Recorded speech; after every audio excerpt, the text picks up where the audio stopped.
Now, let's go now to the northern region because the police there is investigating circumstances that led to the death of a 13-year-old girl, Hawa Kobna.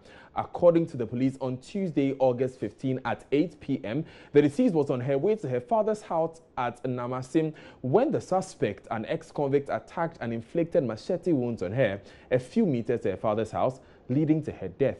We've been joined on the line by the PRO for the Northern Region Police Command, ASP Yusuf Tanko. ASP, thanks for your time. What's the latest on the victim and her family? Yeah, good morning to you and good morning to your viewers. Yeah, that is true what you just narrated. It is a very sad incident, and condolences to the parents and the family members of the deceased girl.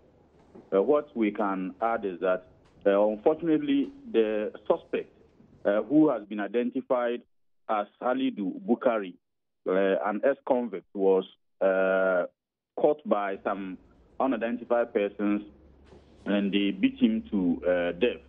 And so we are currently trying to find out exactly which people did that act so that we can bring them to face the full rigors of the law. And our investigations further has disclosed that this suspect who has been lynched was about 8 years ago. He attacked and killed his own daughter, and he was taken to prison. He spent about 6 years and then came back. And 2 years later, he has committed this heinous crime.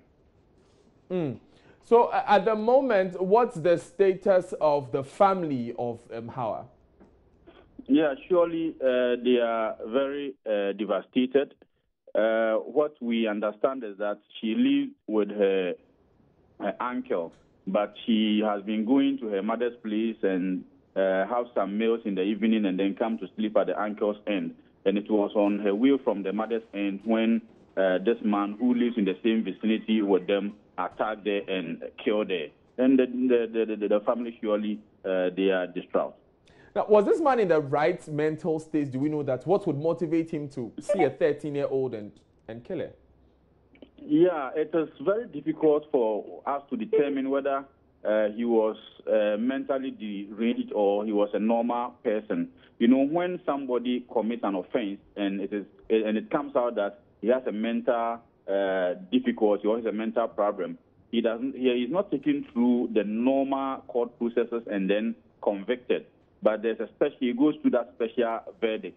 But so far as this particular man was taken to court and then convicted, it means that it didn't come out at the time that he had a mental problem, and so there wasn't any record on him. Okay. If they had, maybe he would have been dealt with differently. But people are beginning to say that he might have some mental problem, but that one we will not be able to establish. And right. Also, now that he is no more, it will be very difficult for us to establish that. Now, before you go, ASP, there was an incident at Tatale yesterday resulting in the death of one person. According to eyewitness reports, the incident was a robbery attack, but the police have dismissed that. What can you tell us about that incident in Tatale? Yeah, that also happened on the 15th. And the report that we have has it that two persons were allegedly coming from one community to the other, and on the middle of the road, they met two guys, and the guys attacked them. So they managed to escape on their motorbike and inform the next community. 3 persons from that community mobilized themselves with guns and machete, came and met these assailants on the spot. And because they were on motorbike, these assailants managed to use their torchlight to blindfold them, and they were involved in an accident, and they tried hacking them, that they hacked 2 of them. But they immediately made use of the weapons they were using and then fired at the assailant. The assailant ran away from the scene, but the following day, one of them was found dead.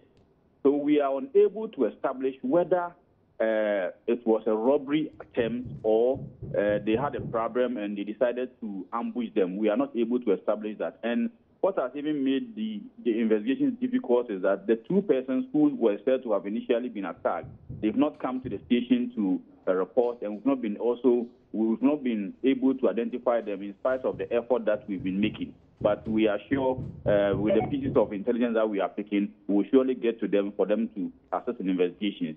As of yesterday, the two persons who went to the scene on motorbikes and were attacked, they were at the hospital responding to treatment. Right. Thank you very much for that update, ASP Yusuf Tanko.